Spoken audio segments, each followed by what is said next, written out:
আসসালামু আলাইকুম। আমি রুহুল আমিন। আপনারা দেখছেন বিডি ফর রিলস। ভিউয়ার্স সকলকে জানাই ঈদ মোবারক। ঈদের এই আনন্দ কোনো মুহূর্তে আরো একটু আনন্দ বাড়িয়ে দিতে আজকে আপনাদের জন্য একটি এক্সাইটিং খবর নিয়ে এসেছি। আমি জানি আমার এই খবরে আপনারাও খুবই আনন্দিত হবেন। বিষয়টি হলো আপনারা অনেকেই অবগত আছেন যে গত ২ জুন আগামী ২৫-২৬ অর্থবছরের জন্য বাজেট ঘোষণা হয়েছে। সেখানে অনেকগুলো বিষয় আছে সেগুলো আমাদের আলোচনার বিষয়বস্তু নয়। আমাদের যেটা ইন্টারেস্টের বিষয় তা হলো গাড়ির রিলেটেড কোনো পরিবর্তন এসেছে কিনা না। সো ভিউয়ার্স গত অর্থবছরে যেটা আপনারা জানেন যারা গাড়ির খোঁজখবর রাখেন, গাড়ির যে কর যেটা আরকি রিকন্ডিশন গাড়ি বা নতুন গাড়ি আমদানির ক্ষেত্রে অনেক বেড়ে গিয়েছিল।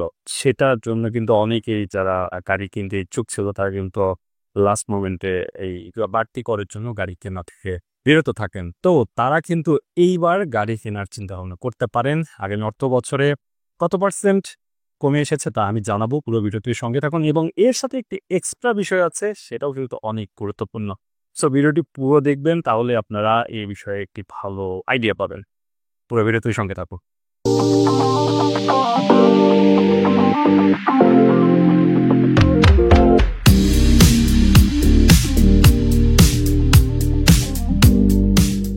ওকে, আমরা কিন্তু ইন ডিটেইল আলোচনা করব না। খুব সংক্ষিপ্তভাবে আপনাদের জানানোর চেষ্টা করব।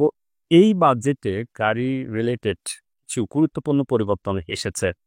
তার মধ্যে ১ নম্বর হচ্ছে মাইক্রোবাস কিনতে গেলে বা অন্যান্য গাড়ির কথা বলা হয়েছে। বাস তো আমাদের বিষয় তো বাস না। মাইক্রোবাস কোনগুলো? এমপিভি যেগুলো মাল্টি পারপাস ভেহিকল আপনার হাইএস আছে, এক্স নোয়া আছে এবং এই রিলেটেড যে গাড়িগুলো অন্যান্য ব্র্যান্ডের আছে। স্কোয়ার আছে।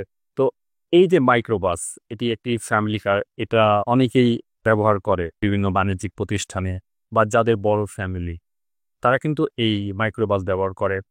তো এই মাইক্রোবাস কিনতে গেলে গত বছরেও কিন্তু আপনার ২০% কর দেওয়া লাগতো। মানে এই অর্থবছরে কিন্তু ২০% কর দিয়ে এই গাড়িটি কিনতে হয়। তাতে কিন্তু অনেক খরচ আপনার একটা এক্সট্রা ডিউটি চার্জ হয়। তো এই অর্থবছরের গুরুত্বপূর্ণ বিষয়টি তা হলো যে 10% করা হয়েছে। জি, 10% এ আপনি এই মাইক্রোবাস কিনতে পারবেন। তো যারা এই অর্থবছরে গাড়ি কিনবেন তারা কিন্তু অনেক লাভবান হবেন। বিশেষ করে অনেক ব্যবসা প্রতিষ্ঠানের জন্য এই গাড়িগুলো কেনেন। আবারও বলি যে ফ্যামিলির জন্য কেনেন। তারা কিন্তু এই গাড়িটি কিনতে পারবেন এবং অনেকেই কিন্তু এই গাড়িগুলো কিনে ভাড়ায় দেন।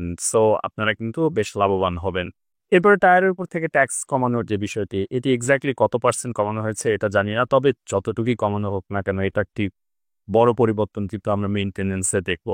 কারণ যারা রেগুলার গাড়ি চালান, কমার্শিয়াল বা পার্সোনালি অনেকে রেগুলার গাড়ি চালান, যার ফলে তাদের টায়ারের কিন্তু একটা ক্ষয় খুব দ্রুত হয়। এর ফলে তাদের কিন্তু খুব অল্প সময়ের মধ্যে টায়ার চেঞ্জ করা লাগে। তো তাদের ক্ষেত্রে এটা অনেক ফ্যাক্টর।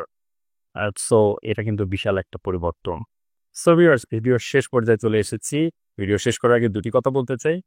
এই দুটি পরিবর্তনের ফলে আমাদের দেশে যানবাহন ব্যবস্থায় কিন্তু কিছুটা সাশ্রয়ী ব্যাপার চলে আসবে। আপনি দেখেন যারা নতুন গাড়ি কিনতে চাচ্ছেন তারা অনেক কম দামে গাড়ি পাবেন। যারা গাড়ি বিক্রি করেন, আমদানি করেন তারাও অনেক কম দামে গাড়ি বিক্রি করতে পারবেন এবং অনেক বেশি ক্রেতাকে আকর্ষিত করতে পারবেন। অনেক মধ্যবিত্ত ফ্যামিলি আছে যারা গাড়ি কিনতে চাচ্ছে। 10% কমা মানে অনেক কমা কিন্তু আসলে এখান থেকেও দেখবেন যে অনেক মধ্যবিত্ত ফ্যামিলিরা গাড়ি কিনতে আগ্রহী হবে এবং টায়ারের ব্যাপারটাও তো থাকলো। মানে গাড়ি কেনার পর তো এই জিনিসটা তো একদমই জরুরি একটি বিষয়।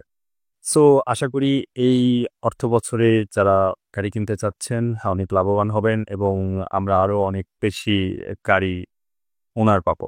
সো আশা করি সবাই এই ভিডিও থেকে উপকৃত হবেন। এই ভিডিওটি অনেক ইনফরমেটিভ। আপনার ফ্যামিলি, ফ্রেন্ডস সবার সাথে শেয়ার করুন। তাদেরকে জানান যে এই, এই ব্যাপারটা কিন্তু এই অর্থবছরে হচ্ছে। সো সবাই ভালো থাকুন, সুস্থ থাকুন। চ্যানেলকে সাবস্ক্রাইব করুন।